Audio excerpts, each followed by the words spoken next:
আসসালামু আলাইকুম, সবাই কেমন আছেন? আমি আলহামদুলিল্লাহ ভালো আছি। আশা করি আপনারাও ভালো আছেন। তো আজকে ভাবলাম সন্ধ্যার নাস্তাটা আপনার সাথে শেয়ার করি। তো আমি আজকে কাপড় বাসায় গেছি, উনি অনলাইনে বিজনেস করে, তো ওনার সাথে আমি হেল্প করার জন্য প্রতিদিনই যাই। তো উনি আমাকে প্রতিদিনই চা বিস্কিট খাওয়া। আজকে আবার অনলাইনে একটু সিঙ্গারা সমোসা অর্ডার করে নিয়ে আসলো। তো আমরা যখন খাইতেছিলাম তখন এই যে আপুর এই বাচ্চাটা খুবই চেঁচামেচি করতেছিল খাওয়ার জন্য। আমাদের যেমন খিদা লাগে, আমাদের যেমন খাবার দেখলে খেতে মন চায়, ওদের কিন্তু খাবার দেখলে খেতে মন চায়।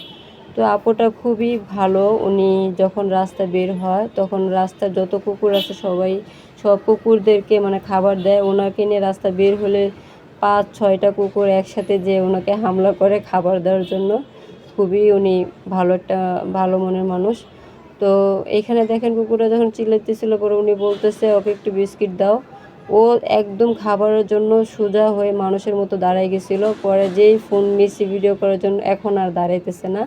তবুও চেষ্টা করছে অনেকবার করতে। পরে মন মানে ও কিন্তু কুকুর হলো, কিন্তু ও বুঝে যে ওরে আমি খাবার দিয়ে দিয়ে বারবার লুপ করতেছি, ঠিক আছে দিতেছি না। পরে কিন্তু ও খুব করছে। পরে ভাবলাম যে না, ওদের তো একটা রুহ আছে, আমাকে যদি এরকম কেউ করে তাহলে আমার তো কষ্ট লাগবে, তাই না? ও তো বলতে পারতেছে না। পরে নিজে খাবার দিলাম। এই খাবারটা কিন্তু আমার হাত থেকে নিয়ে মানে খাইছে। আমি তো ভয় পেয়ে গেছিলাম যে আমার হাতে না কামড় দেয়। পরে দেখি কামড় দেয় না।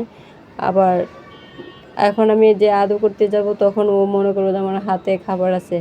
তো ভিডিওটা কেমন হয়েছে সবাই বলে যাবেন আর কমেন্ট করে।